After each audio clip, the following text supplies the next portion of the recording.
ശരണ്യയുടെ ഏറ്റവും പ്രിയപ്പെട്ട പാവയായിരുന്നു ഇത്. ഞാൻ ലാസ്റ്റ് അവസാന നിമിഷം ഈ പാവയും കെട്ടിപ്പിടിച്ചു കൊച്ചു കുഞ്ഞിനെ പോലെ, അതായത് എന്നാണ് അതിന്റെ പേര് പറഞ്ഞത്, കുട്ടൂസനോ. അന്ന് അവർക്ക് കൊച്ചു കുട്ടികളുടെ, പൊതുവേ അവള് ഈ കൊച്ചു കുട്ടികളുടെ ഒരു പ്രകൃതവും ചിരിയും ആ പൊട്ടി പൊട്ടി ചിരികളും പലപ്പോഴും അവള് ഈ ചിരിക്കുന്ന കണ്ടപ്പോൾ പലരും എന്നോട് ചോദിക്കാറുണ്ട്, ഈ അസുഖം വന്നതിന് ശേഷം ശരണ്യക്ക് മാറ്റം വന്നതാണോ ഈ ചിരി? പക്ഷെ അല്ല, അവള് പൊതുവേ ആ ഒരു ചിരിയാണ്. പിന്നെ ലാസ്റ്റ് ആകുമ്പോൾ അവളൊരു ഇച്ചിരി ചില സമയത്തൊക്കെ ഒരു അബ്നോർമലായ ഒരു അവസ്ഥയിൽ സംസാരിക്കാറുണ്ട്. പക്ഷെ എങ്കിലും ഈ ലാസ്റ്റ് സമയത്തൊക്കെ സംസാരത്തിലൊക്കെ കുറച്ചൊരു മാറ്റം ഉണ്ടായിട്ടുണ്ട്. പക്ഷെ എന്നാലും ഇത് ഒക്കെ ഗിഫ്റ്റ് കൊടുത്തതാണ്, ഗിഫ്റ്റ് അയച്ചു കൊടുത്തതാണ്, ഇതൊരു ബർത്ത്ഡേക്ക്. അമ്മ ശരണ്യക്ക് എത്രാമത്തെ വയസ്സിലാണ് ശരണ്യനെ ഇവിടെ നിന്ന് പോകുന്നത്? ശരണ്യ 34-ാമത്തെ വയസ്സ്. 34 ഇപ്പൊ പോയിട്ട് 3 വർഷം. അതെ, ഉണ്ടെങ്കിൽ ഇപ്പൊ ഒരു 37-ാമത്തെ വയസ്സ്. എനിക്ക് മോഹൻലാലിന്റെ കൂടെയുള്ള ചോട്ടയും മുമ്പേ ഭയങ്കരമായിട്ട്. മോഹൻലാലിന്റെ കൂടെ ഇതുപോലെ ഇപ്പം മണിയമ്പിള്ള രാജേട്ടനാണ് നമ്മളെ വിളിച്ചത്. അതിന് നമ്മളൊരു പ്രൊഡക്ഷൻ കൺട്രോളർ ഉണ്ട്, പ്രദീപ് എന്ന് പറഞ്ഞിട്ട്, ഒരു സീരിയൽ ചെയ്യുന്നത്. പുള്ളി നമ്പർ കൊടുത്തിട്ട് ഇങ്ങനെ ഇവരൊരു കുട്ടിയെ തേടിക്കൊണ്ടിരിക്കുകയായിരുന്നു. പിന്നെ സായി ചേട്ടന്റെ മോളാവണം, മോഹൻലാലിന്റെ അനിയത്തിയാവണം. അപ്പോൾ ഒത്തിരി പിള്ളേരാ. പിന്നെ അൻവർ റഷീദ് പറഞ്ഞൊരു ഡയറക്ടർ, നല്ല ഡയറക്ടറാണ് അൻവർ റഷീദ്, നല്ലൊരു സ്വഭാവമാണ്. അപ്പോൾ ആളെ ഡയറക്റ്റ് ചെയ്യുന്നതെന്നൊക്കെ പറഞ്ഞപ്പോൾ, പിന്നെ സിനിമ എന്നൊക്കെ പറയുമ്പോൾ നമുക്കൊരു പേടിയാണല്ലോ.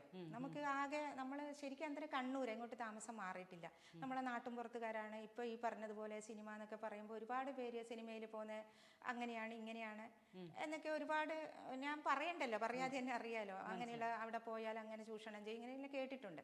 അപ്പം ഞാനില്ലായിരുന്നു, ഞാൻ അമ്പലത്തിൽ പോയിരിക്കുകയായിരുന്നു. അപ്പം ലൈൻ ഫോണിലാണ് വിളിച്ചത് ഞങ്ങളുടെ വീട്ടിൽ. അത് ഞങ്ങളുടെ വീട്ടിനൊക്കെ ആദ്യം ഇവള് വന്നത് ഒരു മ്യൂസിക് ആൽബത്തിലാണ്. ഞാൻ അത് പറയുമ്പോൾ നമ്മൾ വന്നത് ആദ്യം തൊട്ട് പറയണല്ലോ. നമ്മുടെ നാട്ടിൽ തന്നെ ഈ മ്യൂസിക് ആൽബങ്ങളുടെ ഒരു കാലം, അങ്ങനെ ഈ തിരുവനന്തപുരത്തുള്ള കുറച്ച് ടീംസ് അവിടെ മ്യൂസിക് ആൽബം ചെയ്യാൻ വന്നിട്ടുണ്ടായിരുന്നു. ദൂരദർശനിൽ ഒരു ഗാനാഞ്ജലി എന്നിട്ടൊരു അങ്ങനെ ഒരു മ്യൂസിക് ആൽബം, ഒരു വിനോദ് ലാൽ എന്നിട്ട് ആളെ പിന്നെ കണ്ടിട്ടേ ഇല്ല ഞങ്ങളൊരു ഡയറക്ടർ. അപ്പൊ അങ്ങനെ വന്നപ്പോൾ ഞങ്ങളുടെ ഒരു പരിചയത്തിലുള്ള ഒരു സ്റ്റുഡിയോ ഉണ്ട് അവിടെ. അപ്പൊ ആ സ്റ്റുഡിയോയിൽ ആയിട്ട് കൃഷ്ണേട്ടൻ മറ്റേ ആ സ്റ്റുഡിയോക്കാരനും കാനങ്ങാട്, ഇവരുമായിട്ട് ഭയങ്കര കണക്ഷൻ ആണ് ഈ ഡയറക്ടർ. അപ്പൊ ആ സ്റ്റുഡിയോക്കാരനോട് ഇവിടെ ഈ കോറസ് ഒക്കെ അഭിനയിക്കാൻ കുട്ടികൾ വേണമല്ലോ. അപ്പോൾ ശരണ്യ പഠിച്ചുകൊണ്ടിരിക്കുകയാണ്. അപ്പോഴാണ് ഈ കോറസ് ഒക്കെ അഭിനയിക്കുക, ഒരു കൃഷ്ണൻ്റെ അതേരി ഒരു ആൽബത്തിൽ വേണ്ടിയിട്ട് ഇങ്ങനെ കുറേ കുട്ടികൾ വേണമെന്ന് പറഞ്ഞിട്ട് അങ്ങനെ പറഞ്ഞു. അപ്പോൾ അവൾക്ക് ഭയങ്കര സന്തോഷം, ടി വിയിലൊക്കെ വരുമല്ലോ, എന്തോ തുള്ളിച്ചാടുമെന്നും പറയണ്ട. പക്ഷെ ഇവള് അതിന് ഒരു കാരണമുണ്ട്, ഇവള് ടി വിയിൽ ഇങ്ങനെ വരുന്നു. കാരണം ചെറുതില് ഞങ്ങൾ താമസിക്കുമ്പോൾ, ഞാൻ പോസ്റ്റ് ഓഫീസിൽ ഒരു പോസ്റ്റ് മാഷുണ്ട്, പ്രഭ എന്ന് പറഞ്ഞിട്ട്, പ്രഭ സാറിനെ വിളിക്കല്. ആ പോസ്റ്റ് മാഷ് നമ്മളായിട്ട് നല്ലൊരു അടുപ്പുക. അപ്പോൾ പുള്ളിക്കാരന് ഞാൻ പോസ്റ്റ് ഓഫീസിലൊക്കെ അത്യാവശ്യം പോകുമ്പോൾ ഈ കൊച്ചിനെ കൊണ്ടുപോകും. അപ്പോൾ ഇവള് ബോയ്ക്കെട്ടൊക്കെ അടിച്ചിട്ട് കാണാനൊക്കെ നല്ല. അപ്പോൾ ഈ സാറ് ഇങ്ങനെ പോസ്റ്റ് മാഷ് ആണെങ്കിൽ ഒരു കലാ ഉള്ളിലുണ്ട്, ഇയാൾ ഈ അവിടെ ഇല്ല, ചെറിയ ചെറിയ പ്രോഗ്രാമും ചെറിയ ലോക്കൽ ഏരിയയിലൊക്കെ ഇങ്ങനെ ചെയ്യുന്ന ആളാണ്. അപ്പോൾ കൊച്ചിനെ കണ്ടിട്ട് പറഞ്ഞു, അയ്യോ മോളെ നല്ല ഫേസ് ആണല്ലോ, നല്ല കുട്ടിയാണ്, സിനിമയിലൊക്കെ അഭിനയിക്കാൻ ഭാവിയുണ്ട്, ആരെങ്കിലും വിളിച്ചായിരുന്നോ, ഇങ്ങനെയൊക്കെ ഒരുപാട് ചോദ്യങ്ങൾ. അപ്പോൾ ഇവൾ ഇതിൻ്റെ ഉള്ളിൽ കയറി. ഞാൻ പറഞ്ഞു, സാറേ തമാശ പറയല്ലേ, നമ്മളൊക്കെ എവിടെ സിനിമയിൽ അഭിനയിക്കുകയാണ്, നമുക്ക് അങ്ങനത്തെ ആഗ്രഹങ്ങളൊന്നും ഇല്ല. അല്ല, അങ്ങനെ ആഗ്രഹമൊന്നും കളയട്ടെ കേട്ടോ, ഇവൾക്ക് നല്ലൊരു ഭാവിയുണ്ട്, ഇവളൊരു കലാകാരി ആവും, ഇവളെ മുഖത്ത് അത് എഴുതി വെച്ചിട്ട് ഈ സാറ് പറഞ്ഞു, അത് ഇവൾ ഉള്ളിൽ കിടക്കുകയാണ്, ഈ കൊച്ചിൻ്റെ ഉള്ളിൽ കിടക്കുകയാണ്, മനസ്സിലായില്ലേ. അങ്ങനെ ഇവള് ജവഹർ നവോദയയിലാണ് പഠിച്ചുകൊണ്ടിരിക്കുന്നത്, 6ാം ക്ലാസ് തൊട്ട് 5-6 പരീക്ഷ ചെയ്തിട്ട്. അതിൽ പോയി അവിടെ പഠിച്ച് നമുക്ക് പാരൻസ് ഡേക്കൊക്കെ പോയിട്ട് കാണാൻ പറ്റുള്ളൂ.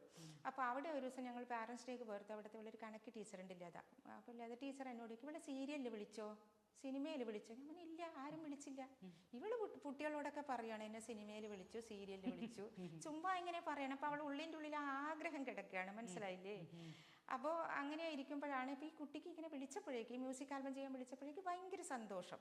അങ്ങനെ ആ സന്തോഷം കൊണ്ട് പിന്നെ ഞാൻ രാത്രി തന്നെ പാവാടിയും ബ്ലൗസ്, എൻ്റെ ഒരു സാരി, ഞാൻ അത്യാവശ്യം വീട്ടിലിരുന്ന് തയ്ക്കുമായിരുന്നു, മെഷീനും ഉണ്ട്, സാരി വെട്ടി അവർക്ക് പാവാടിയും ബ്ലൗസൊക്കെ തയ്ച്ചു രാവിലെ മ്യൂസിക് ആൽബം, രാവിലെ പോയി വൈകുന്നേരം വന്നു.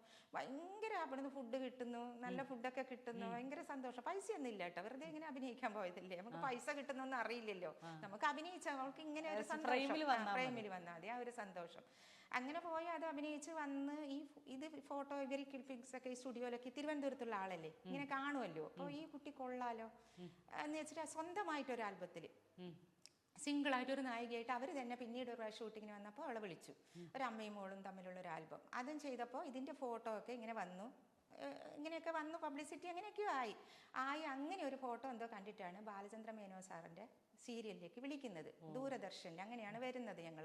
അപ്പോൾ വിളിച്ചപ്പോൾ തന്നെ സീരിയൽ എന്നൊന്നും പറയുമ്പോൾ നമുക്ക് ഉൾക്കൊള്ളാനേ പറ്റില്ല. കാരണം നമുക്ക് തിരുവനന്തപുരം എന്നൊന്നും പറഞ്ഞാൽ വലിയ ഒരു ദൂരമാണ്. നമുക്കറിയില്ല തിരുവനന്തപുരം എന്നൊക്കെ പറയുന്ന കേൾക്കുന്നത്. ഇപ്പോൾ ദുബായ് എന്നൊക്കെ പറയും പോലെ കണ്ണൂർ കിടക്കുന്ന ഒരു നാട്ടിൻപുറത്തുള്ള നമുക്ക്, എനിക്കാണെങ്കിൽ അധിക വിദ്യാഭ്യാസമോ പരിഷ്കാരമോ ഇല്ല.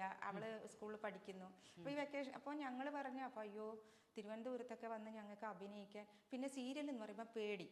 അപ്പൊ അതിലൊരു JP മണക്കാട് എന്നിട്ട് ആളുടെ പേര്, ആള് വിളിച്ചത് ഇതിന്റെ പ്രൊഡക്ഷനിൽ എന്താ വർക്ക് ചെയ്യുന്നത്. അപ്പൊ ഞങ്ങൾ പറഞ്ഞു ഞങ്ങൾക്ക് സീരിയലിലൊക്കെ അഭിനയിക്കാൻ പേടിയാ, സിനിമാ നടന്മാരൊന്നും നല്ലതല്ലല്ലോ, നമുക്ക് ഞാൻ തുറന്നു തന്നെ പറഞ്ഞു ഞങ്ങൾക്ക് പേടിയാണ് അഭിനയിക്കാൻ വേണ്ടി, ഞങ്ങൾ വരുന്നില്ല.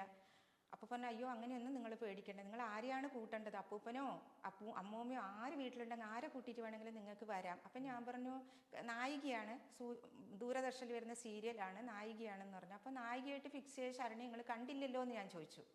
നായിക കുറച്ചൊക്കെ അറിവുണ്ടല്ലോ നമുക്ക്, ആ അറിവ് വെച്ചിട്ട് ചോദിച്ചു.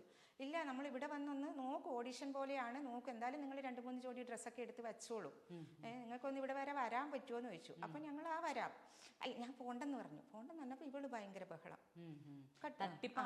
അറിയില്ലല്ലോ, ഞാൻ അമ്മയില്ല, അവർക്ക് അറിയില്ല. ഇവള് ഭയങ്കര ബഹളം, പോണം പോണം പോണം എന്ന് പറഞ്ഞിട്ടില്ല ബഹളം.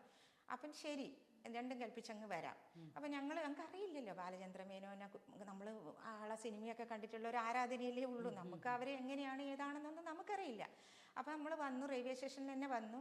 ഞങ്ങൾ ഒരു ജഗതിയിലും അങ്ങോട്ടായിട്ട് ഒരു ഫ്ലാറ്റ്, മേനോ സാറിൻ്റെ ഓഫീസാണെന്ന് തോന്നുന്നു, അവിടെയാണ് നമ്മളെ കൊണ്ടുവന്നത്. ഈ വണ്ടിയിൽ തന്നെ ഞങ്ങൾ വന്ന് പല്ല് പോലും തേച്ചില്ല. ഞങ്ങൾ റെയിൽവേ വണ്ടിയിൽ നിന്ന് തന്നെ ഒരു ഇച്ചിരി ലേഡീസ് കമ്പാർട്ട്മെന്റിൽ കയറിയിട്ടാണ് ഞങ്ങൾ വരുന്നത്. ടിക്കറ്റ് ഒന്നുമില്ല, കാരണം അന്ന് വിളിച്ച് അന്ന് കയറാനാണ് പറഞ്ഞത്. ഉച്ചക്കാണ്, കാരണം ഇവര് ദൂരദർശനിൽ എയർ ചെയ്യണം സീരിയല്, എയർ ചെയ്യാനുള്ള അപ്രൂവൽ ഇവർക്ക് കിട്ടി. പക്ഷെ 1-2 കുട്ടികളെയൊക്കെ ഷൂട്ട് ചെയ്തിട്ട് അവർക്ക് ഒഴിവാക്കേണ്ടി വന്നു. കാരണം ആ ക്യാരക്ടർ നോക്കിയല്ല, അല്ലെങ്കിൽ അവർ അഭിനയിക്കുന്നില്ല എന്നൊക്കെ ആയിരിക്കാം, എനിക്ക് കറക്റ്റായിട്ട് അറിയില്ല. അപ്പം അങ്ങനെ ആണ് പെട്ടെന്ന് ഷൂട്ട് നടക്കണം. അതാണ് നമ്മളെ പെട്ടെന്ന് വിളിച്ചത്. അങ്ങനെ പോകുമ്പോഴേക്ക് ബാലചന്ദ്ര മേനോ സാറുണ്ട്, ആളുടെ അവരെ കൂടെയുള്ള ആളുടെ ആരോ മാനേജറെ മറ്റൊരു തടിച്ചിട്ടൊരു മനുഷ്യ, പേര് ഞാൻ ഓർക്കുന്നില്ല, അവരുണ്ട്. പിന്നെ സ്വാതി എന്നാണ് ഡയറക്ടറിന്റെ പേര്.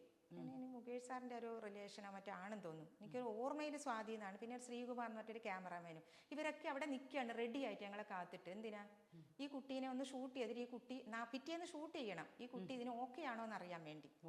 മനസ്സിലായില്ലേ? ആദ്യം ഇങ്ങനെ ഒരു ടെസ്റ്റ് നടത്തണ്ടേ. അങ്ങനെ മേനോ സാറിന് തിരക്ക് എന്തെന്ന് വെച്ചാൽ ഉച്ചക്ക് എവിടെയോ ഒരു കല്യാണം, ഏതോ ഒരു ഇവരെ ബിസിനസ് ഇവരെ സിനിമാക്കാരി ആരുടെ ഒരു കല്യാണമാണ്, ബോംബെയിലോ ബാംഗ്ലൂരോ എവിടെയാണ്, ഞാൻ ഓർക്കുന്നില്ല അത്രയധികം. ആ കല്യാണത്തിന് ഉച്ചക്ക് 1 മണിക്കിന്റെ ഫ്ലൈറ്റിന് മേനോ സാറിന് പോകണം. അപ്പൊ കുട്ടി ഓക്കെ ആണെങ്കിൽ അതുകൂടി ഓക്കെ പറഞ്ഞിട്ട് വേണം സാറിന് പോകാൻ വേണ്ടി. ഞങ്ങളോട് ജീൻസ് ഒക്കെ ഉണ്ടെങ്കിൽ എടുക്കാൻ പറഞ്ഞു. ജീൻസ് ഒന്നും അങ്ങനെ ഇടാറില്ല, ഇങ്ങനെയല്ല തപ്പിപ്പിടിച്ച് ഞങ്ങൾ പോയി ഒരു ജീൻസ് വാങ്ങിച്ച് ഇതിനിടാൻ വേണ്ടി. ഇപ്പൊ ഒരു ജീൻസ് അപ്പൊ തന്നെ പോയി ഇട്ടിട്ടില്ല, അങ്ങനെ ഇടാറില്ല ജീൻസ്. ഞങ്ങൾ പോയി മേടിച്ചു. ഒരു മോഡേൺ ഒരു താൻ തോന്നിയായി അച്ഛനും അമ്മയും പറഞ്ഞാൽ കേൾക്കാത്തൊരു കുട്ടിയായിട്ട് ഉള്ളൊരു ക്യാരക്ടറാണ് നായിക. ആശ എന്നാണ് കഥാപാത്രത്തിന്റെ പേര്. അങ്ങനെയാണ് ഞങ്ങൾ തിരുവനന്തപുരത്ത് എത്തുന്നത്. അപ്പം മേനോ സാറ് കുട്ടി ഓക്കെ ഒരു നടത്തിക്കൊക്കെ ചെയ്തു, ഡയലോഗൊക്കെ കൊടുത്തു, അങ്ങോട്ടും ഇങ്ങോട്ടൊക്കെ നടന്ന് ഈ കുട്ടി ഓക്കെ പറഞ്ഞ് പിന്നെ പോയി. അപ്പോൾ കോസ്റ്റ്യൂമറെ വിളിച്ചു, പിന്നെ ഡ്രസ്സ് എടുക്കാൻ അക്കൗണ്ടന്റിനോട് പറഞ്ഞ് അവിടെ നാസ് എന്ന് പറഞ്ഞൊരു ടെക്സ്റ്റൈൽസ് ഉണ്ട്, പുളിമൂട് ഉണ്ടായിരുന്നു, ഇപ്പോൾ അതില്ലെന്ന് തോന്നുന്നു, എനിക്കറിയില്ല. അവിടെ പോയി അവർക്ക് വേണ്ടുന്ന ഡ്രസ്സുകളൊക്കെ എടുത്ത് ഞങ്ങൾ ചേച്ചി ഡ്രസ്സൊക്കെ നമുക്ക് ഫ്രീ ആയിരിക്കുന്നു.